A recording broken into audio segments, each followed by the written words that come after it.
ಮಾತನಾಡುವುದು ಒಂದು ಕಲೆ, ಅದು ಎಲ್ರಿಗೂ ಒಲಿಯೋದಿಲ್ಲ. ನೋಡಿರಿ, ಬ್ರಿಡ್ಜು, ಪವರ್ ಪ್ಲ್ಯಾಂಟು. ಇಸ್ರೇಲ್ನವರು ಇರಾನಿನ ಜನರಿಗೆ ನಾಳೆ ಟೈಮು ಕೊಟ್ಟಿದ್ದಾರೆ. ಅವರು ಬೆಳಗ್ಗೆ 8ರಿಂದ ರಾತ್ರಿ 9 ತನಕ ಟ್ರೈನ್ ಹತ್ತಬೇಡಿ, ರೈಲ್ವೆ ಸ್ಟೇಷನ್ಗೆ ಹತ್ರನೂ ಬರಬೇಡಿ, ರೈಲ್ವೆ ಹಳಿಗಳ ಅಕ್ಕಪಕ್ಕದಲ್ಲಿ ಓಡಾಡಬೇಡಿ ಅಂತ ಇಸ್ರೇಲ್ನವರು ಇರಾನಿನ ನಾಗರಿಕರಿಗೆ, ಒಂದು ಜನಸಾಮಾನ್ಯರಿಗೆ ಒಂದು ಮೆಸೇಜ್ ಕೊಟ್ಟಿದ್ದಾರೆ. ಅದರ ಅರ್ಥ ಹೊಡಿತೀವಿ ಅವನ್ನ ಅಂತ. ನೋಡಿ, ಪರ್ಷಿಯನ್ ಭಾಷೆಯಲ್ಲಿ ಹೇಳಿರೋದು ಇದನ್ನು. ಇಸ್ರೇಲ್ನ ಎಚ್ಚರಿಕೆ ಇದು. ನಾಳೆ ಬೆಳಗ್ಗೆ ಎಕ್ಸಾಕ್ಟ್ ಟೈಮು ಹೇಳಿದ್ದಾರೆ, 8:50 ಅನಿಸುತ್ತೆ. 8:50 ನಾಳೆ ಬೆಳಗ್ಗೆ 8:50 ರಾತ್ರಿ 9 ಗಂಟೆಯ ತನಕ ಟ್ರೈನ್ ಹತ್ತಬೇಡಿ, ರೈಲ್ವೆ ಸ್ಟೇಷನ್ ಅಕ್ಕಪಕ್ಕ ಮತ್ತು ರೈಲ್ವೆ ಹಳಿಗಳ ಅಕ್ಕಪಕ್ಕದಲ್ಲಿ ಓಡಾಡಬೇಡಿ ಅಂತ ಮೆಸೇಜ್. ಇಷ್ಟೇ, ನಾಳೆ ಹೊಡಿತೀವಿ ಅವನ್ನ ಅಂತ. ನೋಡಿ, ಒಂದು ಯುದ್ಧದಲ್ಲಿ ಶತ್ರು ದೇಶದೊಳಗಿನ ಪವರ್ ಪ್ಲ್ಯಾಂಟ್ಗಳು, ಟ್ರೈನ್ ಟ್ರ್ಯಾಕ್ಗಳು, ಟ್ರೈನ್ ನೆಟ್ವರ್ಕು, ವಿಮಾನ ನಿಲ್ದಾಣಗಳು, ಸೇತುವೆಗಳು, ಹೈವೇಗಳು ಇವೆಲ್ಲವೂ ಲೆಜಿಟಿಮೇಟ್ ಟಾರ್ಗೆಟ್ ಅನ್ನಿಸಿಕೊಳ್ತವೆ ಯುದ್ಧ ನಡೆದಂಥ ಸಂದರ್ಭದಲ್ಲಿ. ಅಂದರೆ ಒಂದು ದೇಶದೊಳಗೆ ಇನ್ನೊಂದು ದೇಶದ ಸೇನೆ ಅವುಗಳನ್ನು ಧ್ವಂಸ ಮಾಡಬಹುದು, ಲೆಜಿಟಿಮೇಟ್ ಟಾರ್ಗೆಟ್. ಪ್ರೊವೈಡೆಡ್ ದಾಳಿ ಮಾಡೋ ದೇಶ ಹೇಳಬೇಕು, ನೀವು ಅವುಗಳನ್ನು ಸೈನಿಕರ ಸಾಗಾಣಿಕೆಗೆ, ಆಯುಧಗಳ ಸಾಗಾಣಿಕೆಗೆ ಬಳಸಿಕೊಳ್ತಾ ಇದ್ದೀರಿ, ನಾವು ಹೊಡಿತೀವಿ ಅವನ್ನ ಅಂತ. ಈ ಸೇತುವೆಗಳನ್ನು, ಹೈವೇಗಳನ್ನು, ವಿಮಾನ ನಿಲ್ದಾಣಗಳನ್ನು, ಟ್ರೈನ್ ಟ್ರ್ಯಾಕ್ಗಳನ್ನು ಬಳಸಿಕೊಂಡು ನೀವು ನಮ್ಮ ವಿರುದ್ಧ ಸೈನಿಕರನ್ನು ಮೂವ್ ಮಾಡ್ತಾ ಇದ್ದೀರಿ, ನಮ್ಮ ವಿರುದ್ಧದ ಆಯುಧಗಳನ್ನು ಮೂವ್ ಮಾಡ್ತಾ ಇದ್ದೀರಿ, ನಾವು ಹೊಡಿತಾ ಇದ್ದೀವಿ ಅಂತ ಹೊಡೆದ್ರೆ ಅದು ಲೆಜಿಟಿಮೇಟು. ಬಟ್ ಡೊನಾಲ್ಡ್ ಟ್ರಂಪ್ ಯಾವುದಕ್ಕೆ ಹೊಡಿತೀವಿ ಅಂತ ಹೇಳ್ತಾರೆ? ಇರಾನನ್ನು ಶಿಲಾಯುಗಕ್ಕೆ ತೆಗೆದುಕೊಂಡು ಹೋಗುವುದಕ್ಕೆ, ಇರಾನನ್ನು ಶಿಲಾಯುಗಕ್ಕೆ ತೆಗೆದುಕೊಂಡು ಹೋಗುವುದಕ್ಕೆ ಅವುಗಳನ್ನು ಹೊಡಿತೀವಿ ಅಂತ ಹೇಳ್ತಾರೆ. ಇದಕ್ಕೆ ಹೇಳೋದು, ಅಂದರೆ ಆಡುವ ಮಾತುಗಳನ್ನು ಹೆಂಗೆ ಆಡಬೇಕು ಹಂಗೆ ಆಡಿದ್ರೆ ಕಾಂಟ್ರವರ್ಸಿ ಕಡಿಮೆ ಇರ್ತವೆ. ಬಿಡಿ, ಹೋಗ್ಲತ್ಲಾಗೆ ನಾವು ಕಲಿಸೋದು ಅವ್ರಿಗೆ, ನಮ್ಮ ಮಾತು ಕೇಳ್ಕೊಂಡು ಅವ್ರು ಮಾತಾಡೋದನ್ನು ತಿದ್ಕೋತಾರೆ. ಡೊನಾಲ್ಡ್ ಟ್ರಂಪ್ನ ನೆನ್ನೆಯ ಟ್ವೀಟ್ನಲ್ಲಿ, ನೆನ್ನೆನೂ ಹೇಳಿದೆ ನಾನು, ಆ ಟ್ವೀಟ್ನಲ್ಲಿ ಬಳಸಲಾದ 2 ಶಬ್ದಗಳನ್ನು ನೋಡಿದ್ರೆ ಈ ಮನುಷ್ಯ ಮಾನಸಿಕ ಸ್ಥಿಮಿತವನ್ನೇನಾದರೂ ಕಳ್ಕೊಂಡಿದ್ದಾರಾ ಅಂತ ಡೌಟ್ ಬರ್ತಿತ್ತು. ಈಸಿ ಇನ್ ಈಸ್ ಮೈಂಡ್ಸ್ ಅಂತ, ಸರಿಗಿದೆಯಾ ಅಂತ. ಅದು ನಮ್ಗೆ ಒಬ್ಬರಿಗೆ ಅನಿಸಿದ್ದಲ್ಲ, ನೆನ್ನೆ ಪ್ರೆಸ್ ಮೀಟ್ನಲ್ಲಿ ಪತ್ರಕರ್ತರಿಗೂ ಅದು ಅನ್ನಿಸ್ತು. ಅದೇ ಪ್ರಶ್ನೆ ಕೇಳಿದ್ರು. 2 ಶಬ್ದಗಳು ಸ್ಪೆಷಲಿ, ಅದರಲ್ಲಿ 2ನೇ ಶಬ್ದ ನಾನು ಹೇಳಬಾರ್ದು, ನೀವು ಕೇಳಬಾರ್ದು, ನಿಮ್ಗೆಲ್ರಿಗೂ ಇಂಟರ್ನೆಟ್ ಆಕ್ಸೆಸ್ ಇರುತ್ತೆ, ನೋಡ್ಕೊಳ್ಳಿ, ಅದನ್ನು ಹುಡುಕೊಳ್ಳಿ ಏನು ಶಬ್ದ ಅಂತ. ಒಂದು ಶಬ್ದ ಕ್ಷಮೆ ಕೋರಿ ನಾನು ಹೇಳ್ತೀನಿ ಅದನ್ನು, ಕ್ರೇಜಿ ಬಾಸ್ಟರ್ಡ್ಸ್ ಅಂತೆ.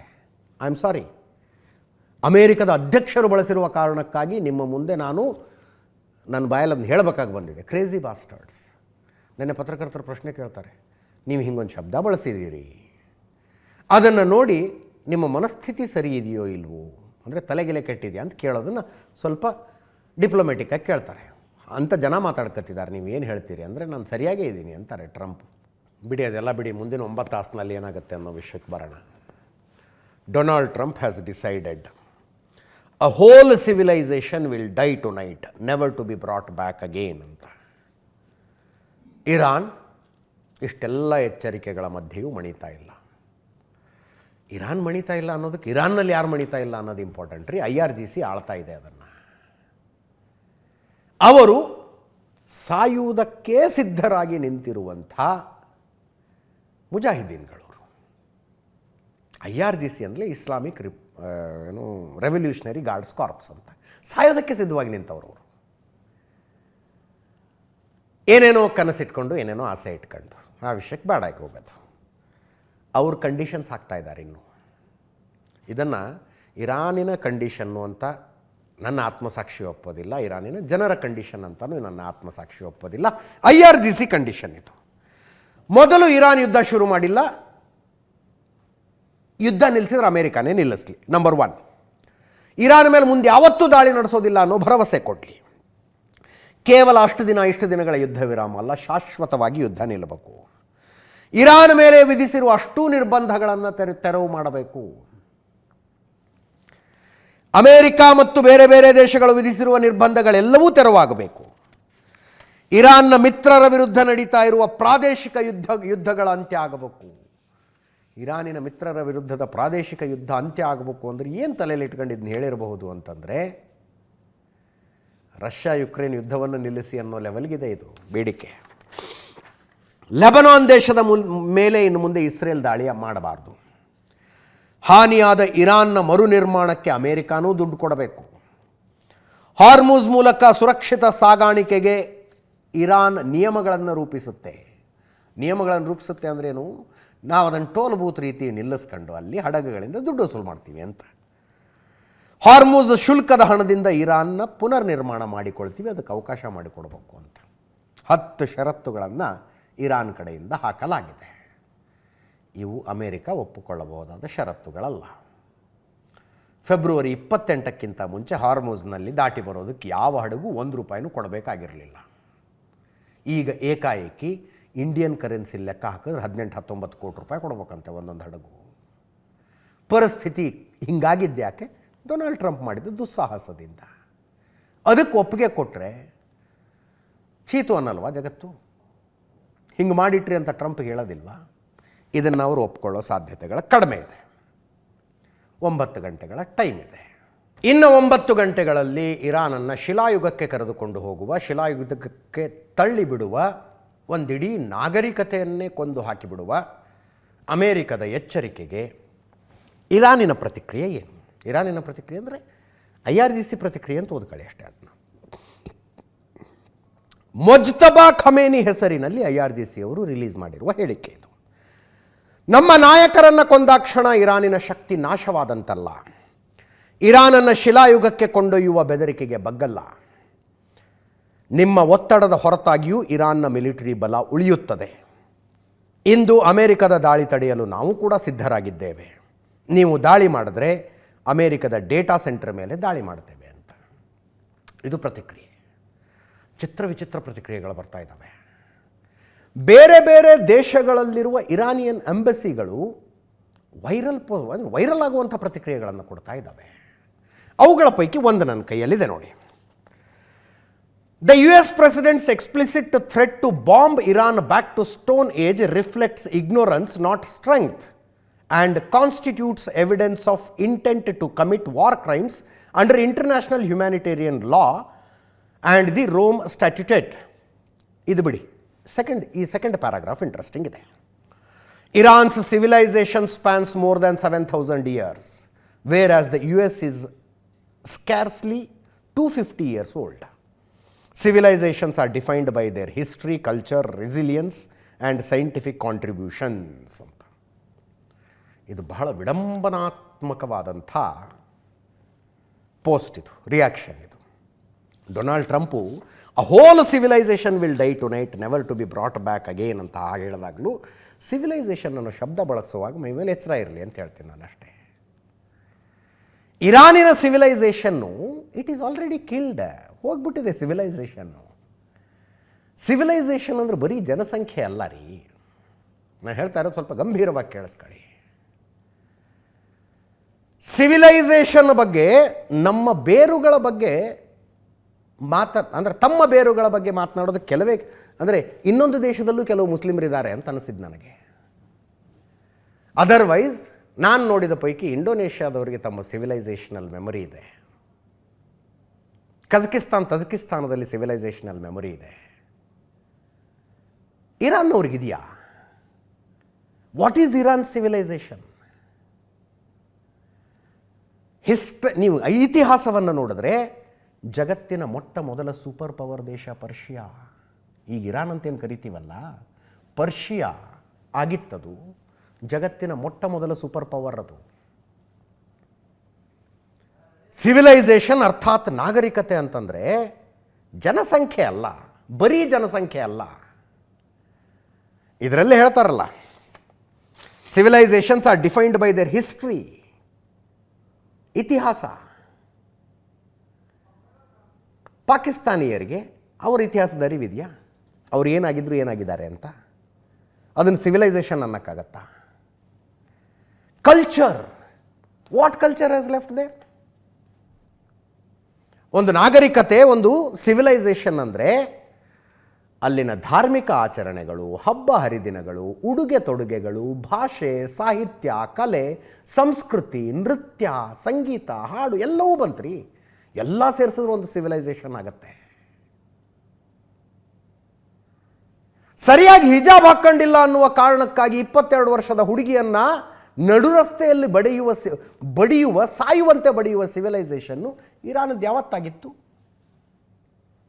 ಅದು 1979 ನಂತರದ್ದದು. ಇರಾನ್ ಸಿವಿಲೈಸೇಷನ್ ಆವಾಗಲೇ ಸತ್ತೋಗ್ಬಿಡ್ತು. ಮೆಹಸಾ ಅಮೀನಿ ಅನ್ನುವ 22 ವರ್ಷದ ಹುಡುಗಿಯನ್ನು ಸರಿಯಾಗಿ ಹಿಜಾಬ್ ಹಾಕ್ಕೊಂಡಿಲ್ಲ ಅಂತ ಬಡಿದುಕೊಂಡ್ರಲ್ಲ, ಸತ್ತು ಹೋಗಿದೆ ಅವಾಗದು civilisation. Civilisation is not just people. ಹಾಗೆ ಈಜಿಪ್ತಿನ ಸಿವಿಲೈಸೇಷನ್ ಯಾವತ್ತೂ ಸತ್ತು ಹೋಗಿದ್ದೀರಿ. ಇವತ್ತು ಈಜಿಪ್ಟ್ನಲ್ಲಿರೋದು ಈಜಿಪ್ತಿನ ಪುರಾತನ ಸಿವಿಲೈಸೇಷನ್ ಅಂತ ಹೇಳೋದಕ್ಕಾಗತ್ತಾ? ಹಾಗೆ ಹೇಳಿಕೊಳ್ಳಬಹುದಾದಂಥವರು ನಾವು ಭಾರತೀಯರು ಮಾತ್ರ. ನಮ್ಮ ಸಿವಿಲೈಸೇಷನ್ ಉಳ್ಕೊಂಡಿದೆ. ನೀವು ಇರಾನಿನ ಜನ ನಮ್ಮೊಂದು 7,000 ವರ್ಷಗಳ ಸಿವಿಲೈಸೇಷನ್ ಅಂತಿದಾರಲ್ಲ, 7,000 ವರ್ಷಗಳ ಸಿವಿಲೈಸೇಷನ್ನಲ್ಲಿ ಅಗ್ನಿ ಆರಾಧನೆ ಇತ್ತು. ಜೊರಾಸ್ಟ್ರಿಯನ್ಸ್ ಇದರಲ್ಲಿ. ನಾವು ಈ ಪಾರ್ಸಿಗಳು ಅಂತ ಕರಿತೀವಲ್ಲ, ನಮ್ಮಲ್ಲಿ ಬಂದಿದ್ದಾರೆ, ಅವ್ರ ದೇಶ ಅದು. ಅವ್ರು ಬೇಕಿದ್ರೆ ಮಾತಾಡಲಿ ನಮ್ಮ ಸಿವಿಲೈಸೇಷನ್ ಅಂತ. ಇವರೇನು ಮಾತಾಡ್ತಾರೆ? 13 ವರ್ಷದ ಬಾಲಕಿ ಕಾನೂನುಬದ್ಧವಾಗಿ 13 ವರ್ಷದ ಹುಡುಗಿನ ತಂದೆ ತಾಯಿ ಮದುವೆ ಮಾಡಬಹುದು ಅಂತ ಬರೆದಿಟ್ರಲ್ಲ, was it part of Persian civilisation ಬಗ್ಗೆ ಮಾತಾಡ್ತಾರೆ. ಸತ್ತು ಹೋಗಿರುವ ಸಿವಿಲೈಸೇಷನ್ ಹೊಡೆದಾಕ್ತೀವಿ ಅಂತ ಡೊನಾಲ್ಡ್ ಟ್ರಂಪ್ ಹೇಳ್ತಾ ಇರೋದು. It is not civilisation. Pezeshkian ಹೇಳಿದ್ದಾರೆ, 1,40,00,000 ಇರಾನಿಯನ್ನರು ಪ್ರಾಣತ್ಯಾಗಕ್ಕೆ ಸಿದ್ಧ ಅಂತ ಘೋಷಣೆ ಮಾಡಿದಾರಂತೆ. 9 ಕೋಟಿ ಇರಾನಿನ ಜನಸಂಖ್ಯೆ. ಈ 1,40,00,000 ನಂಬರ್ ಎಲ್ಲಿಂದ ತಂದರೂ ಗೊತ್ತಿಲ್ಲ ಪೆಜೆಶ್ಕಿಯನ್. ನಾನು ಕೂಡ ಇರಾನ್ ದೇಶದ ಅಸ್ತಿತ್ವಕ್ಕಾಗಿ ಪ್ರಾಣತ್ಯಾಗ ಮಾಡಲು ಸಿದ್ಧನಿದ್ದೇನೆ, ಇರಾನಿನ ಅಧ್ಯಕ್ಷರ ಹೇಳಿಕೆ. ಅಂಥ ಸನ್ನಿವೇಶ ಬಾರದೇ ಇರಲಿ ಅಂತ ನಾವು ಪ್ರಾರ್ಥನೆ ಮಾಡ್ಕೊಳ್ಳೋಣ ಅಷ್ಟೇ. ರೆಜಿಮ್ ಚೇಂಜು ಅದನ್ನು ಬಯಸುವ ಹಕ್ಕು ಇಸ್ರೇಲಿಗಿದೆ. ಯಾಕಂದರೆ ಈಗಿರುವ ರೆಜಿಮು ಇಸ್ರೇಲನ್ನು ಪ್ರಪಂಚದ ಭೂಪಟದಿಂದ ಸರ್ವನಾಶ ಮಾಡಬೇಕು ಅಂತ ಬಯಸ್ತಾ ಇರೋ ರೆಜಿಮ್. ಇಸ್ರೇಲ್ಗೊಂದು ಎಕ್ಸಿಸ್ಟೆನ್ಷಿಯಲ್ ಕ್ರೈಸಿಸ್ ತಂದಿಟ್ಟಿರುವ ರೆಜಿಮ್ ಇದು. ಅಯಾತುಲ್ಲಾ ಖಮೇನಿ ಅಥವಾ ಖಮೇನಿಗಳ ಇಸ್ಲಾಮಿಕ್ ಆಡಳಿತ. ಅದನ್ನು ಬದಲಾಯಿಸಬೇಕು, ಲೆಜಿಟಿಮೇಟ್ ಆಸೆ ಅಂತ ಅನ್ಕೊಳ್ಳೋಣ. ಇರಾನ್ಗೆ ಯಾವತ್ತೂ ಅಣ್ವಸ್ತ್ರ ತಯಾರಿಸೋದಕ್ಕೆ ಬಿಡೋದಿಲ್ಲ.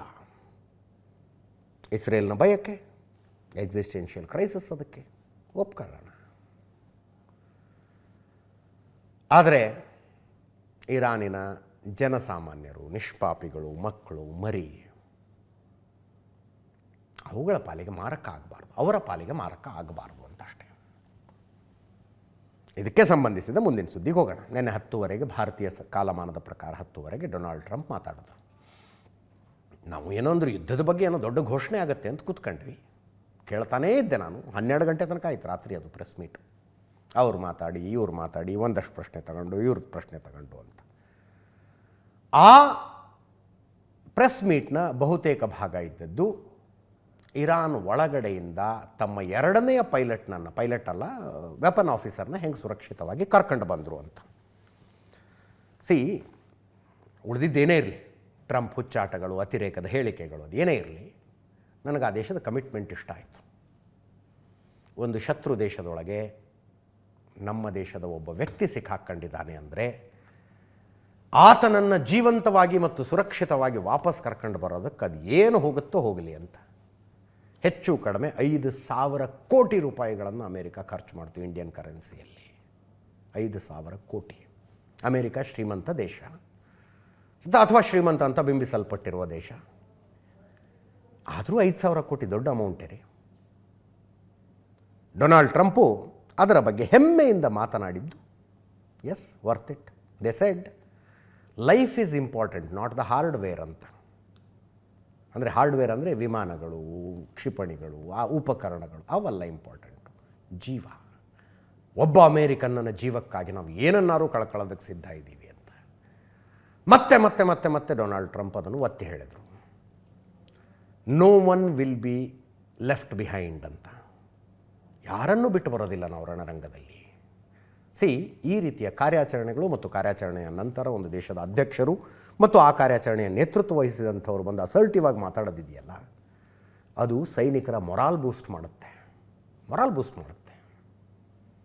ಭಾರತದ ವಿಷಯದಲ್ಲೂ ಅಷ್ಟೇ ನೋಡಿ. ಪಾಕಿಸ್ತಾನದಲ್ಲಿ ಸಿಕ್ಕಾಕಿಕೊಂಡ 48 ಗಂಟೆಗಳಲ್ಲಿ ಎದೆ ಉಬ್ಬಿಸಿಕೊಂಡು ಅಭಿನಂದನ್ ವಿಂಗ್ ಕಮಾಂಡರ್ ಅಭಿನಂದನ್ ವಾಘಾ ಬಾರ್ಡರ್ನಿಂದ ದಾಟ್ಕೊಂಡು ಭಾರತದೊಳಗೆ ಬಂದ್ರಲ್ಲ, ಜನಸಾಮಾನ್ಯರಾದ ನಮಗೆ ಆಪರಿ ಹೆಮ್ಮೆ ಆಗ್ತಿತ್ತು.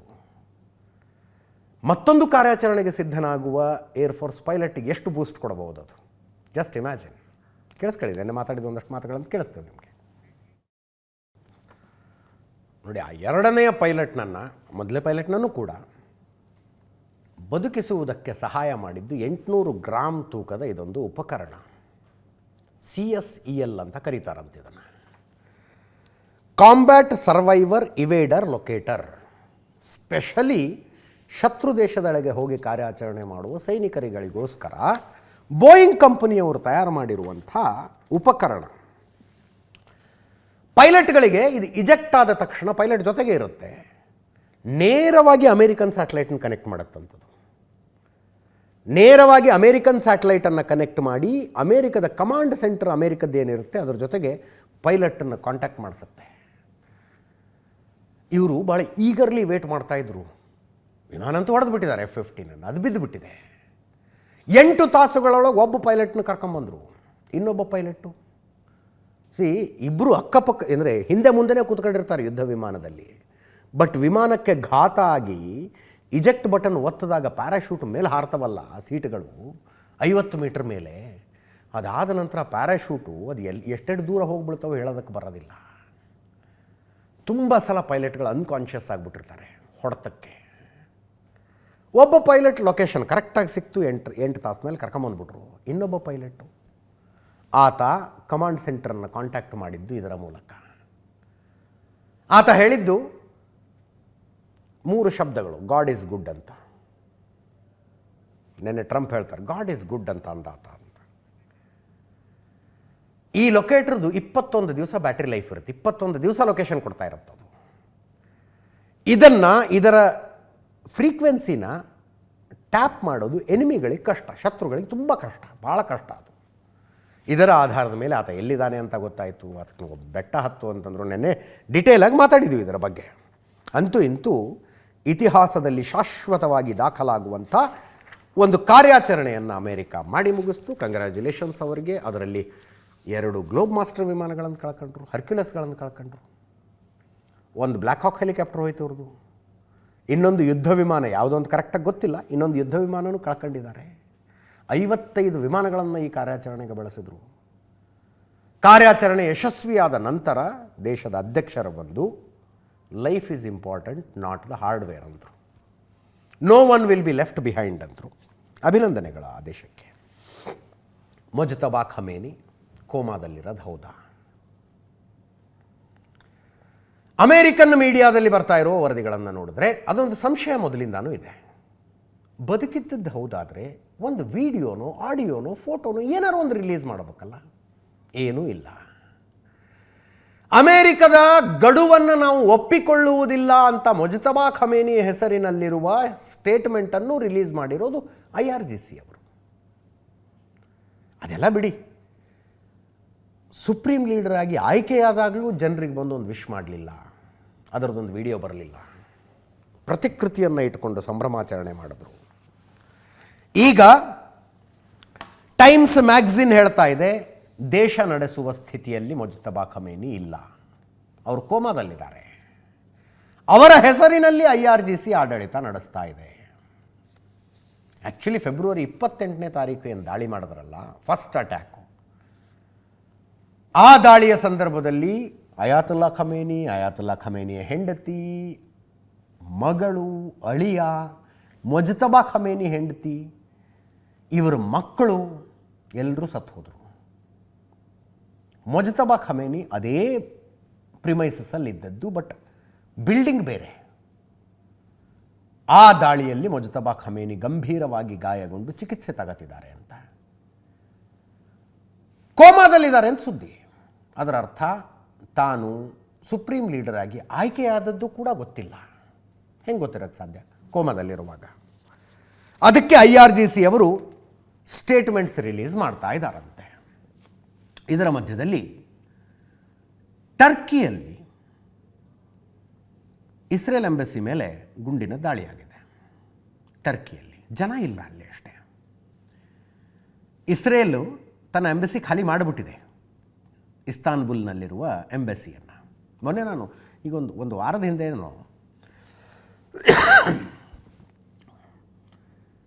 ಕಾನ್ಸ್ಟಂಟಿನೋಪಲ್ನ ಪತನದ ಬಗ್ಗೆ ಮಾತಾಡಿದ್ದೆ. ಭಾರತಕ್ಕೊಂದು ಸಮುದ್ರ ಮಾರ್ಗ ಕಂಡುಹಿಡಿಯುವ ಅನಿವಾರ್ಯತೆ ಯುರೋಪಿಯನ್ನರಿಗೆ ಯಾಕೆ ಬಂತು ಅಂತ. ಕಾನ್ಸ್ಟಂಟಿನೋಪಲ್ನ ಪತನ ಅದಾದ ಮೇಲೆ 1869ರಲ್ಲಿ ಸುಯೇಜ್ ಕಾಲುವೆ ನಿರ್ಮಾಣ. ಭಾರತಕ್ಕೆ ಬರುವುದಕ್ಕೆ ಸಮುದ್ರ ಮಾರ್ಗ ಶಾರ್ಟ್ಕಟ್ ಕಂಡುಹಿಡಿದ್ರು, ಒಂದು ಶಾರ್ಟ್ಕಟ್ ನಿರ್ಮಾಣ ಆಯಿತು ಅಂತ. ಅದಾದಮೇಲೆ ಬಹಳ ಜನ ಕೇಳಿದ್ರು ನಮಗೆ ಕಾನ್ಸ್ಟಂಟಿನೋಪಲ್ ಈಗ ಎಲ್ಲಿದೆ ಅದು ಅಂತ. ಇದೇ ಇಸ್ತಾನ್ಬುಲ್ಗೆ ಅವಾಗ ಕಾನ್ಸ್ಟಂಟಿನೋಪಲ್ ಅಂತಿದ್ರು. ಇಸ್ತಾನ್ಬುಲ್ ಇಲ್ಲಿರುವ ಇಸ್ರೇಲ್ ದೂತಾವಾಸ ಎಂಬಸಿ ಮೇಲೆ ಗುಂಡಿನ ದಾಳಿಯಾಗಿದೆ. 3 ಜನ ಬಂದೂಕುದಾರಿಗಳು ದಾಳಿ ಮಾಡಿದ್ದಾರೆ. ಒಬ್ಬ ದಾಳಿಕೋರನನ್ನು ಪೊಲೀಸರು ಹೊಡೆದು ಹಾಕಿದ್ದಾರೆ. ಟರ್ಕಿ ಪೊಲೀಸರಿಬ್ಬರಿಗೆ ಗಾಯ ಆಗಿದೆ. ಅಲ್ಲಿ ಯಾರೂ ಸ್ಟಾಫೇ ಇಲ್ಲ, ಇಸ್ರೇಲ್ ಸ್ಟಾಫ್ ಇಲ್ಲ. 2023 ಅಕ್ಟೋಬರ್ 7 ಇಸ್ರೇಲ್ ಮೇಲೆ ಭೀಕರ ಭಯೋತ್ಪಾದಕ ದಾಳಿ ಆಯಿತು. ಹಮಾಸ್ನ ಭಯೋತ್ಪಾದಕರ ದಾಳಿ ಮಾಡಿದ್ರು. ಆ ಸಂದರ್ಭದಲ್ಲಿ ಟರ್ಕಿ ಹಮಾಸ್ನ ಭಯೋತ್ಪಾದಕರನ್ನು ಬೆಂಬಲಿಸಿತು. ಅದಾದ ಮೇಲೆ ಇಸ್ರೇಲ್ ತನ್ನ ಎಂಬಸಿಯನ್ನು ಖಾಲಿ ಮಾಡಿ ಅಲ್ಲಿನ ಜನರನ್ನೆಲ್ಲ ಕರೆಸ್ಕೊಂಡ್ಬಿಟ್ಟಿದೆ. ಖಾಲಿ ಬಿಲ್ಡಿಂಗ್ ಮೇಲೆ ಅಟ್ಯಾಕ್ ಆಗಿದೆ ಇವತ್ತು.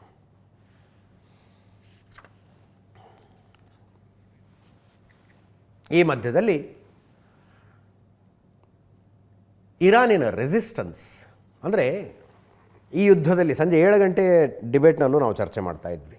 ಇದರಲ್ಲಿ ಸೋಲು ಮತ್ತು ಗೆಲುವುಗಳನ್ನು ಡಿಫೈನ್ ಹೆಂಗೆ ಮಾಡೋದು ಯುದ್ಧದಲ್ಲಿ ಅಂತ. It is not a cricket match. ಇವರು ಇಷ್ಟು ರನ್ ಹೊಡೆದಿದ್ರು, ಇವರು ಚೇಸ್ ಮಾಡಿದ್ರು, ಚೇಸ್ ಮಾಡಿ ಯಶಸ್ವಿಯಾಗಿ ಬೀಟ್ ಮಾಡಿದ್ರು, ಅಥವಾ ಅದಕ್ಕಿಂತ ಮುಂಚೆ ಆಲ್ಔಟ್ ಆದರು, ಓವರ್ ಮುಗಿಸ್ಬಿಟ್ರು ಅನ್ನೋದಕ್ಕೆ ಕ್ರಿಕೆಟ್ ಮ್ಯಾಚ್ ಅಲ್ಲ ಇದು. ಯುದ್ಧದಲ್ಲಿ ಸೋಲು ಗೆಲುವುಗಳನ್ನು ಡಿಫೈನ್ ಮಾಡೋದು ಹೆಂಗೆ? ತುಂಬ ಜನ ಮಿಲಿಟರಿ ಎಕ್ಸ್ಪರ್ಟ್ಗಳು ಹೇಳ್ತಾರೆ ಇರಾನ್ ಶರಣಾಗತವಾಗದೆ ಗಟ್ಟಿಯಾಗಿ ನಿಂತ್ಕೊಂಡ್ರೆ ಗೆದ್ದುಬಿಟ್ಟಂಗೆ. ಅಮೇರಿಕದ ಪಾಲಿಗೆ ಗೆಲುವೇನು? ಇರಾನ್ ಶರಣಾಗತವಾಗಿ ನೀವು ಹೇಳ್ದಂಗೆ ಕೇಳ್ಕೊಂಡಿರ್ತೀವಿ ಅಂತ ಒಪ್ಕೊಂಡ್ರೆ ಅಮೇರಿಕ ಗೆದ್ದಂಗೆ. ಇರಾನ್ ನಾವು ಮಣಿಯದೆ ಗಟ್ಟಿಯಾಗಿ ನಿಂತ್ಕೊಂಡ್ಬಿಡ್ತೀವಿ ಅಂತಂದುಬಿಟ್ರೆ ಇರಾನ್ ಗೆದ್ದಂಗೆ. ಇರಾನ್ಗೆ ಇಷ್ಟೊಂದು ಶಕ್ತಿ ಎಲ್ಲಿಂದ ಬರ್ತಾ ಇದೆ? ಮಿಸೈಲ್ಗಳಿದಾವೆ ಅವ್ರ ಹತ್ರ, ಡ್ರೋನ್ಗಳಿದಾವೆ ಅವ್ರ ಹತ್ರ, ದೊಡ್ಡ ಸಂಖ್ಯೆಯಲ್ಲಿ ಪ್ರೊಡ್ಯೂಸ್ ಮಾಡಿ ಇಟ್ಕೊಂಡಿದ್ದಾರೆ. ಭಾಳ ಚೀಪ್ ರೇಟ್ನಲ್ಲಿ ಪ್ರೊಡ್ಯೂಸ್ ಮಾಡೋದಕ್ಕೊಂದು ಅವ್ರಿಗೊಂದು ಟೆಕ್ನಾಲಜಿ ಸಿಕ್ಕಿದೆ. ಭಾಳ ಸೊಫೆಸ್ಟಿಕೇಟೆಡ್ ಡ್ರೋನ್ಗಳೇನಲ್ಲ.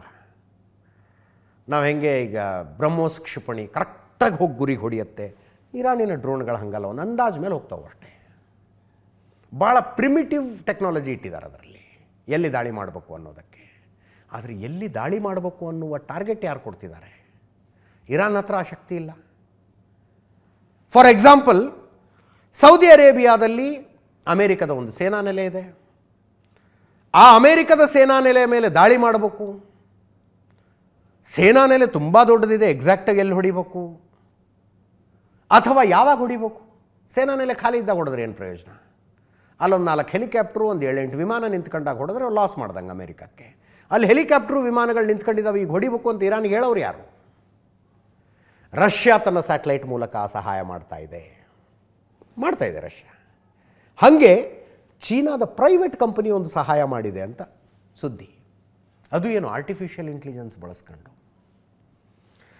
ಒಂದು ಆರ್ಟಿಫಿಷಿಯಲ್ ಇಂಟೆಲಿಜೆನ್ಸ್ನ ಕಂಪನಿ ಈಗ ಆಗಲೇ ಪಬ್ಲಿಕ್ ಡೊಮೇನ್ನಲ್ಲಿರುವ ಅಷ್ಟು ಮಾಹಿತಿಯನ್ನು ಆಧರಿಸಿಕೊಂಡು ಅಮೇರಿಕಾದ ಸೇನೆಯ ಮೂಮೆಂಟ್ಗಳನ್ನು ಗೆಸ್ ಮಾಡಿ ಕೊಟ್ಟಿದೆ ಇರಾನ್ಗೆ. ನೋಡಿ, ಆರ್ಟಿಫಿಷಿಯಲ್ ಇಂಟೆಲಿಜೆನ್ಸ್ ಮುಂದಿನ ದಿನಗಳಲ್ಲಿ ಯಾವ ರೀತಿ ಬಳಕೆ ಆಗಬಹುದು ಅನ್ನೋದಕ್ಕೆ ಇದೊಂದು ಉದಾಹರಣೆ. ಏನೇನು ಬಳಸಿದ್ದಾರೆ? ಸ್ಯಾಟಲೈಟ್ ಇಮೇಜಸ್ ಆಲ್ರೆಡಿ ಪಬ್ಲಿಕ್ ಡೊಮೇನ್ನಲ್ಲಿರೋದು. ಸ್ಯಾಟಲೈಟ್ ಇಮೇಜಸ್ಸು, ವಿಮಾನಗಳ ಟ್ರ್ಯಾಕಿಂಗ್ ಡೇಟಾ ಪಬ್ಲಿಕ್ ಡೊಮೇನಲ್ಲಿ ಸಿಗುತ್ತೆ. ನೀವು ಕೂಡ ಯಾವುದಾದ್ರು ವಿಮಾನವನ್ನು ಇದು ಎಲ್ಲಿಂದ ಎಲ್ಲಿಗೆ ಹೋಗ್ತಾ ಇದೆ ಅಂತ ಸರ್ಚ್ ಮಾಡ್ಬೋದು. ನೀವು ಕೂಡ ಸರ್ಚ್ ಮಾಡ್ಬೋದು. ವಿಮಾನದ ಟ್ರ್ಯಾಕಿಂಗ್ ಡೇಟಾ, ಹಡಗುಗಳನ್ನು ಗುರುತಿಸುವ ಸೌಲಭ್ಯ, ಇದೆಲ್ಲವನ್ನೂ ತಗೊಂಡು AI ಟೂಲಿಗೆ ಅಪ್ಲೋಡ್ ಮಾಡಿ ಒಂದು AI ಟೂಲಿಗೆ ಹಾಕಿ ಈ ವಿಮಾನ ಎಲ್ಲಿರ್ಬೋದು, ಈ ಶಸ್ತ್ರಾಸ್ತ್ರ ಎಲ್ಲಿರ್ಬೋದು ಅಂತ ಕೇಳಿದರೆ ಹೇಳುತ್ತಂತೆ. ಆ ಪ್ಯಾಟ್ರನ್ ನೋಡಿ, ಇದು ಇಲ್ಲಿರುವ ಸಾಧ್ಯತೆ ಇದೆ, ಇದು ಇಲ್ಲಿರುವ ಸಾಧ್ಯತೆ ಇದೆ ಅಂತ. ಅಂಥದ್ದೊಂದು ಡೇಟಾ ರೆಡಿ ಮಾಡಿ ಚೀನಾದ ಕಂಪನಿ ಇರಾನ್ಗೆ ಅದನ್ನು ಮಾರಾಟ ಮಾಡಿದೆ. ಆ ಡೇಟಾ ಇಟ್ಕೊಂಡು ಇವರು ದಾಳಿ ಮಾಡಿದ್ದಾರೆ ಅಂತ. 10 ಪೈಕಿ 2 ಅಕ್ಯುರೇಟ್ ಆದರೆ ಏನು ಹೋಗೋದಿದೆ ಇರಾನ್ಗೆ? 10 ಟಾರ್ಗೆಟ್ಗಳನ್ನು AI ಕಂಪನಿ ಕೊಟ್ಟು ಅದರಲ್ಲಿ 2 ಅಕ್ಯುರೇಟ್ ಆದರೂ ಹೋಗೋದೇನಿದೆ? ಇವರು ಡ್ರೋನ್ ಇರೋದೇ 16 ಲಕ್ಷದ್ದು. 16 ಲಕ್ಷ ರೂಪಾಯಿಯ ಡ್ರೋನನ್ನು ಒಂದನ್ನು ಹಾರಿಸಿ, ಅಥವಾ 10 ಡ್ರೋನನ್ನು ಏಕಕಾಲಕ್ಕೆ ಹಾರಿಸಿದ್ರು ಅನ್ಕೊಳ್ರಪ್ಪ, 1,60,00,000. 10 ಡ್ರೋನ್ಗಳ ಪೈಕಿ ಅಟ್ಲೀಸ್ಟ್ 1 ಡ್ರೋನ್ ಹೋಗಿ ಬಿದ್ದರೆ ಅಲ್ಲಿ ಧ್ವಂಸಗೊಳ್ಳುವ ವಿಮಾನದ ಬೆಲೆ ಎಷ್ಟು? ಸಾವಿರಾರು ಕೋಟಿ. ಚೀನಾದ ಮಿಜಾರ್ ಮಿಷನ್ ಅನ್ನುವಂಥ ಒಂದು AI ಕಂಪನಿ ಆ ಡೇಟಾ ತೆಗೆದುಕೊಟ್ಟಿದೆಯಂತೆ ಇರಾನ್ಗೆ. ಅವ್ರು ಹೇಳ್ತಾರೆ, ಮಧ್ಯಪ್ರಾಚ್ಯದಲ್ಲಿ ಶಸ್ತ್ರಾಸ್ತ್ರಗಳ ನಿಯೋಜನೆಯನ್ನು ನಾವು ಪತ್ತೆ ಹಚ್ಚಿದ್ವಿ, ಅಮೆರಿಕದ ಯುದ್ಧ ವಿಮಾನ ವಾಹಕಗಳ ನೌಕೆಗಳ ಸ್ಥಳ ಗುರುತು ಮಾಡಿದ್ವಿ, ವೆನಿಜುವೆಲಾ ಅಧ್ಯಕ್ಷರ ಬಂಧನಕ್ಕೂ ಮೊದಲೇ ನಮ್ಮ ಹತ್ರ ಈ ಮಾಹಿತಿ ಇತ್ತು, ಅಮೆರಿಕ ಕ್ಷಿಪಣಿ ಸ್ಥಾನ ಬದಲಾವಣೆಯನ್ನು ನಾವು ಗಮನಿಸಿದ್ವಿ ಅಂತ. ಆರ್ಟಿಫಿಷಿಯಲ್ ಇಂಟೆಲಿಜೆನ್ಸ್ನ ಪಾಸಿಬಿಲಿಟಿ ಮುಂದಿನ ದಿನಗಳಲ್ಲಿ ರಣರಂಗದಲ್ಲಿ ಏನೇನಾಗಬಹುದು ಅನ್ನೋದಕ್ಕೆ ಉದಾಹರಣೆ ಇದು. ಈ ಮಧ್ಯೆ ಬೆಳಗಿನ ಜಾವ 5:15 ಟೈಮ್ ಮುಗಿಯೋದು, ಟ್ರಂಪ್ ಕೊಟ್ಟಿರುವ ಡೆಡ್ಲೈನ್, ಅದಕ್ಕಿಂತ ತುಂಬ ಮೊದಲೇ ದಾಳಿಯನ್ನು ಇಸ್ರೇಲ್ ಆರಂಭ ಮಾಡಿದೆ. ಇದು ಬೇರೆ. ಇದು ಹಿಜ್ಬುಲ್ಲಾ ಭಯೋತ್ಪಾದಕರು ಒಂದು ಮನೆ ಒಳಗೆ ಓಡ್ತಾ, ಲೆಬನಾನ್ನಲ್ಲಿದು, ಸೌತ್ ಲೆಬನಾನ್ನಲ್ಲಿ ಹಿಜ್ಬುಲ್ಲಾ ಭಯೋತ್ಪಾದಕರನ್ನು ಮಾನಿಟರ್ ಮಾಡಲಾಗ್ತಾ ಇರುತ್ತೆ ಡ್ರೋನ್ನ ಮೂಲಕ. ಅವ್ರು ಯಾರ ಕಣ್ಣಿಗೂ ಕಾಣಿಸ್ದಂಗೆ ಬಚ್ಚಿಟ್ಕೊಂಡು ಒಂದು ಮನೆ ಒಳಗೆ ಹೋಗ್ತಾರೆ. ಕರೆಕ್ಟಾಗಿ ಆ ಮನೆಯನ್ನು ಉಡಾಯಿಸುತ್ತೆ ಇಸ್ರೇಲ್ನವ್ರು ಮಾಡಿದ ಕಾರ್ಯಾಚರಣೆ. ಮನೆ ಒಳಗೆ ಹೋದರು ಅಂದ ತಕ್ಷಣ ಹೊಡಿತಾರೆ.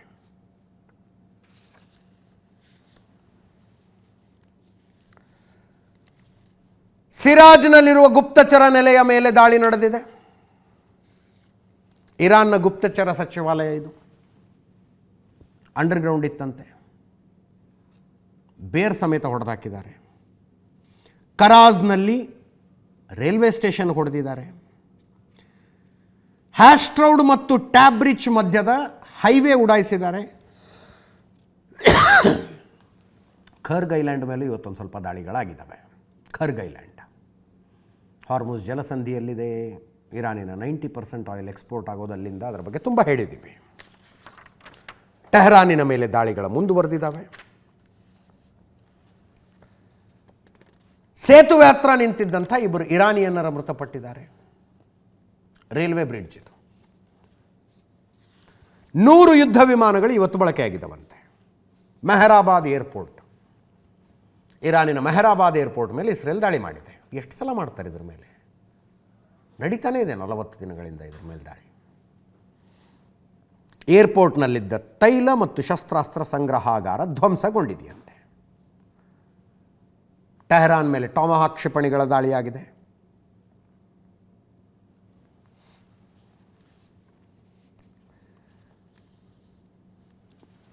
ಇನ್ನೊಂದು ಕಡೆ ಇರಾನ್ ಸೌದಿ ಅರೇಬಿಯಾದ ಅಲ್ ಜುಬೇಲ್ ತೈಲ ಘಟಕದ ಮೇಲೆ ದಾಳಿ ಮಾಡ್ತು ಹೊತ್ಕೊಂಡು ಉರಿತಾ ಇದೆ. ಅದಿನ್ನು ಅಲ್ ಜುಬೇಲ್ ತೈಲ ಘಟಕ ಒಂದು ದಿನಕ್ಕೆ 60 ಮಿಲಿಯನ್ ಟನ್ ಆಯಿಲ್ ರಿಫೈನ್ ಆಗುತ್ತೆ. ಇಲ್ಲಿ 7 ಬ್ಯಾಲಿಸ್ಟಿಕ್ ಕ್ಷಿಪಣಿಗಳನ್ನು ನಾವು ಆಕಾಶದಲ್ಲೇ ಇಂಟರ್ಸೆಪ್ಟ್ ಮಾಡಿದ್ದೀವಿ ಅಂತ ಸೌದಿ ಅರೇಬಿಯಾ ಹೇಳ್ಕೊಂಡಿದೆ. ಅಲ್ ಜುಬೈಲ್ ಮೇಲೆ ಕ್ಷಿಪಣಿ ಬಿದ್ದಿದೆ.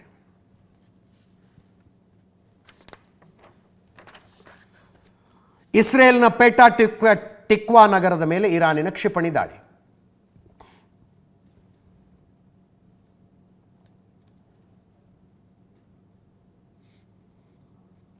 ಟ್ರಂಪ್ನೇನೆ ಹೇಳಿದ್ರು 12,000 ಜಾಗಗಳನ್ನು ಇರಾನ್ನಲ್ಲಿ ನಾವು ಟಾರ್ಗೆಟ್ ಮಾಡಿದ್ದೀವಿ ಅಂತ. ಅಂದರೆ 12,000 ಅಟ್ಯಾಕ್ ಮಾಡಿದ್ದಾರೆ ಇರಾನಿನಲ್ಲಿ. ಅದರಲ್ಲಿ 900 ಟೊಮಹಾಕ್ ಕ್ಷಿಪಣಿಗಳು. JD ವ್ಯಾನ್ಸ್ ಹೇಳಿದ್ರು ಕದನ ವಿರಾಮದ ಚೆಂಡು ಈಗ ಇರಾನ್ನ ಅಂಗಳದಲ್ಲಿದೆ ಅಂತ.